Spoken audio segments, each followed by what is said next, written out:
તો આ તરફ બોલિવૂડ એક્ટર રણબીર કપૂર સુરતની મુલાકાતે પહોંચ્યા છે। રણબીર કપૂરના કાર્યક્રમમાં લોકો એકબીજા પર પડ્યા। સમગ્ર ઘટનામાં 20 લોકો ઇજાગ્રસ્ત પણ થયા। રણબીર કપૂર પરફોર્મન્સ કર્યા વિના જ એરપોર્ટ રવાના થયા। રણબીરને જોવા આવેલા લોકોનો ખૂબ જ ધસારો જોવા મળ્યો। એલપી સવાણી રોડ પર આવેલ કલ્યાણ જ્વેલર્સની આ ઘટના છે।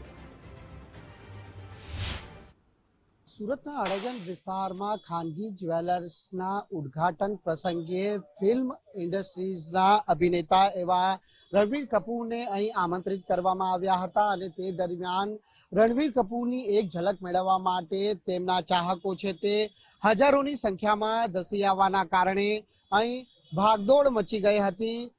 રીતસરની અહીં પડાપડી અને ધક્કામુક્કી તેમજ ઘર્ષણ જેવી સ્થિતિ અહીં સર્જાઈ હતી, જેમાં નાના મોટાથી લઈને બાળકો પણ છે તે આ ભીડનો ભાગ બન્યા હતા। સવાલ અહીં એ થાય કે હજારોની સંખ્યામાં જ્યારે લોકો અહીં આવી પહોંચશે તેવી શક્યતા હોવા છતાં શા માટે અગાઉથી યોગ્ય વ્યવસ્થા ન કરવામાં આવી તે સવાલ અહીં ચોક્કસથી ઉપસ્થિત થઈ રહ્યા છે।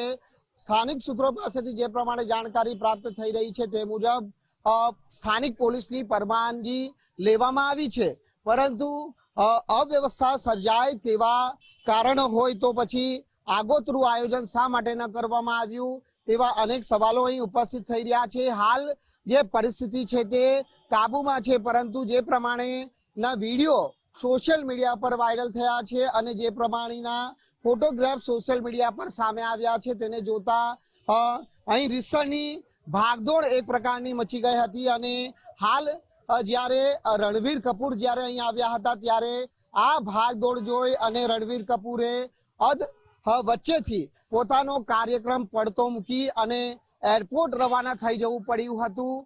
હાલ જે જ્વેલર્સના સંચાલકો છે એ સંચાલકો અહીં ઉપસ્થિત છે, પરંતુ તેમના જોડે વાત કરવાનો પ્રયત્ન કરીશું કે તેઓ શું કહી રહ્યા છે। આપણે જ્વેલર્સ નો સંપર્ક કરવાનો પણ પ્રયત્ન કરીશું કે તેઓનું શું કહેવું છે। હાલ આ જ્વેલર્સ નું શોરૂમ આવેલું છે ને આ શોરૂમ ની અંદર આજે આ ઉદ્ઘાટન પ્રસંગે જે ફિલ્મ અભિનેતા જે રણબીર કપૂર છે તે આવ્યા હતા। રણબીર કપૂરને આમંત્રિત કરવામાં આવ્યા હતા અને તે દરમિયાન છે તે આ રીતસરની ભાગદોડ મચી ગઈ હતી।